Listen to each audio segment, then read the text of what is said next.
নমস্কার বন্ধুরা, তথ্যমিত্র ইউটিউব চ্যানেলের পক্ষ থেকে তোমাদের সবাইকে স্বাগত।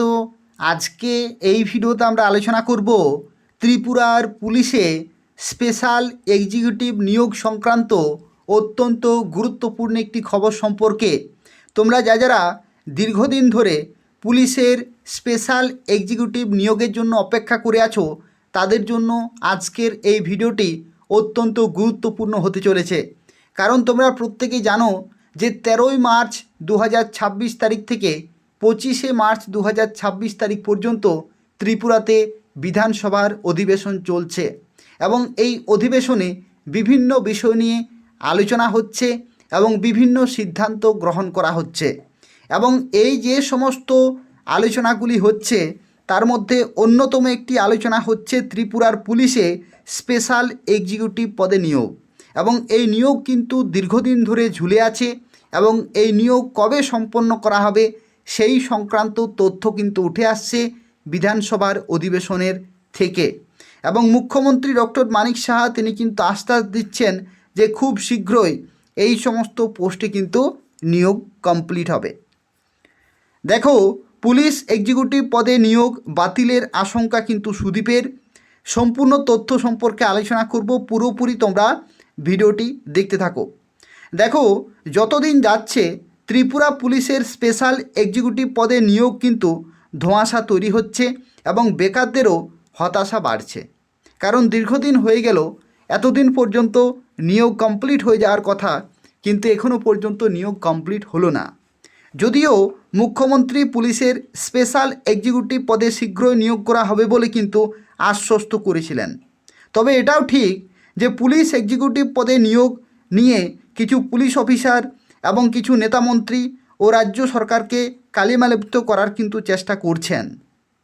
পেছনের দরজা দিয়ে অর্থের বিনিময়ে চাকরি প্রদান করার চেষ্টা কিন্তু হচ্ছে এবং মুখ্যমন্ত্রীর কাছে এই খবর কিন্তু রয়েছে।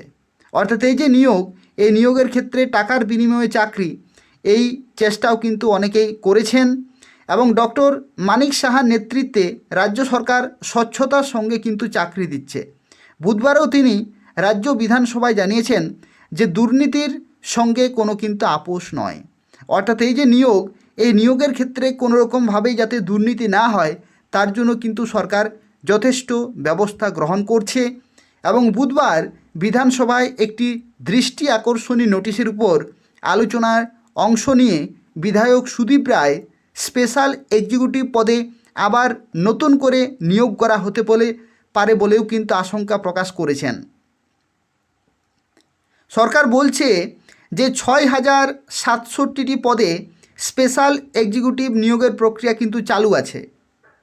তিনি বলেন যে প্রক্রিয়া বাতিল করে নতুন করে পদক্ষেপ নেওয়ার চিন্তাভাবনা চলছে আরক্ষা প্রশাসনে। এভাবে বেকারদের সঙ্গে রসিকতা করা হচ্ছে। খবর নিয়ে জানা গেছে যে আজ থেকে মাসখানেক আগেও হঠাৎ করে তৎপরতা কিন্তু শুরু হয়েছিল। পুলিশ সদর দপ্তরে ব্যস্ততা বেড়ে যায়। পুলিশ কর্মীদের আশা ছিল এবার হয়তো পুলিশ এক্সিকিউটিভ পদে অফার ছাড়া হবে, কিন্তু কই। মুখ্যমন্ত্রী ডক্টর মানিক সাহাকে এ বিষয়ে প্রশ্ন করা হলে তিনি প্রায়শই বলেন যে সঠিক সময়ে ছাড়া হবে।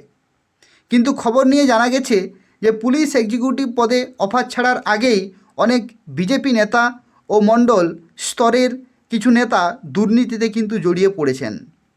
পাশাপাশি কিছু পুলিশ আধিকারিকও চাকরি পাইয়ে দেওয়ার আশ্বাস দিয়ে বেকার চাকরি প্রার্থীদের কাছ থেকে মোটা টাকা নিয়ে রেখেছেন। অর্থাৎ ভেতরে ভেতরে এরকমও কিন্তু হয়েছে।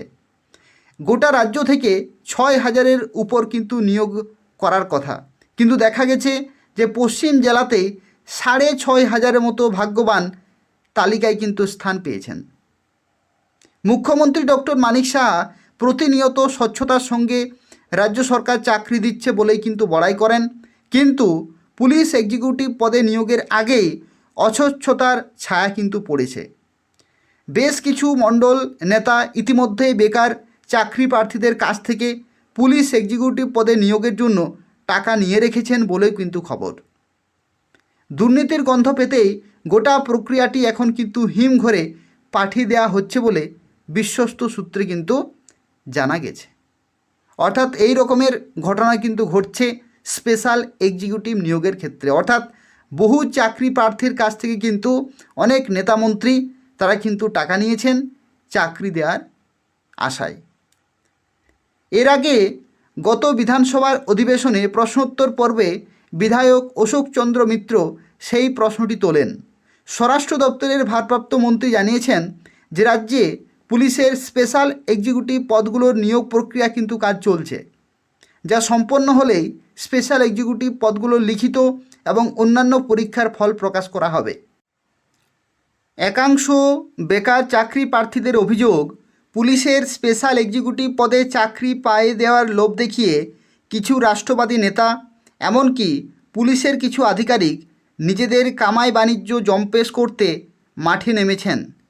যতদিন যাচ্ছে ততই চড়ছে টাকার অঙ্ক। রাজ্য সরকার স্বচ্ছতার সঙ্গে চাকরি প্রদান করা হচ্ছে বলে বিভিন্ন সময়ে ঢাকঢোল পেটালেও পুলিশের স্পেশাল এক্সিকিউটিভ পদে নিয়োগে স্বচ্ছতা থাকবে কি না সেটাই কিন্তু প্রশ্ন। মণ্ডল ভিত্তিক স্পেশাল এক্সিকিউটিভ বাছাই করতে মোটা টাকা প্রার্থীদের কাছ থেকে চাওয়া হচ্ছে বলেও কিন্তু খবর। অর্থাৎ এই যে নিয়োগ, এই নিয়োগ কেন ঝুলে আছে এতদিন পর্যন্ত, আশা করি তোমরা কিন্তু একটু বুঝতে পারছো। কারণ নেতা মন্ত্রী থেকে শুরু করে পুলিশের আধিকারিক তারা কিন্তু মোটা টাকা বিভিন্ন প্রার্থীদের কাছ থেকে অলরেডি নিয়েছে চাকরি পাইয়ে দেওয়ার আশায়। তো যাতে স্বচ্ছতার সাথে নিয়োগ সম্পন্ন করা হয় তার জন্য কিন্তু এই সময় লাগছে, এবং প্রয়োজন হলে 6067টি যে পদ, এই পদে নতুন করে কোনো পদক্ষেপ নেওয়ার কিন্তু চিন্তাভাবনা চলছে আরক্ষা প্রশাসনে। অর্থাৎ নতুনভাবে যাতে পুরো প্রসেসটিতে স্বচ্ছতার সঙ্গে নিয়োগ হয়, কোনো রকমের দুর্নীতি যাতে না থাকে, পরবর্তী ক্ষেত্রে কোনো রকমের যাতে কেস না হয়, তার জন্য কিন্তু যথেষ্ট ব্যবস্থা নিচ্ছে সরকার। এবং কতদিন এই সময় লাগবে সেটাই কিন্তু প্রত্যেকটি বেকার যুবক যুবতীদের প্রশ্ন।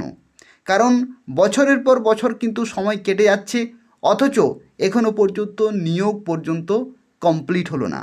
তো প্রত্যেকটি বেকার যুবক যুবতীদের একটাই প্রশ্ন যে যত তাড়াতাড়ি এই নিয়োগ সম্পন্ন করা হবে ততই কিন্তু ভালো। কারণ প্রত্যেকটি ছেলে মেয়েদের কিন্তু বয়স বেড়ে যাচ্ছে, এমনিতেই রাজ্যে চাকরি নেই। তো যাতে খুব তাড়াতাড়ি নিয়োগ করা হয় তার জন্য কিন্তু ব্যবস্থা গ্রহণ করতে হবে।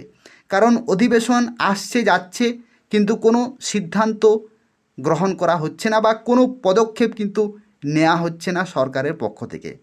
তো যাতে খুব তাড়াতাড়ি নিয়োগ কমপ্লিট করা হয় তার জন্য কিন্তু যথেষ্ট ব্যবস্থা গ্রহণ করতে হবে সরকারকে। তো এই হচ্ছে একটি নতুন খবর পুলিশে স্পেশাল এক্সিকিউটিভ নিয়োগ সংক্রান্ত। পরবর্তী ক্ষেত্রে যদি আরও নতুন আপডেট আসে তাহলে আমি তোমাদের সময় মতো জানিয়ে দেব। তো সেক্ষেত্রে তথ্যমিত্র চ্যানেলটি তোমরা প্রত্যেকে সাবস্ক্রাইব করে রাখো। যারা এখনও পর্যন্ত এই চ্যানেলটি সাবস্ক্রাইব করনি অবশ্যই তোমরা সাবস্ক্রাইব করে রাখো। ত্রিপুরার প্রত্যেকটি চাকরির খবর তোমরা এই চ্যানেল থেকে পেয়ে যাবে। স্পেশাল এক্সিকিউটিভের আপডেট পেয়ে যাবে, গ্রুপ সিডি, জিআরবিটির তরফ থেকে যে নিয়োগ করা হয়, টিআরবিটি, ত্রিপুরা পিএসসির তরফ থেকে যে সমস্ত নিয়োগ হয়ে থাকে এবং সেন্ট্রাল গভর্নমেন্টের যে সমস্ত নিয়োগগুলি হয়ে থাকে প্রত্যেকটি খবর তোমরা এই চ্যানেল থেকে পেয়ে যাবে। অবশ্যই চ্যানেলটি প্রত্যেকে সাবস্ক্রাইব করে রাখো। ধন্যবাদ।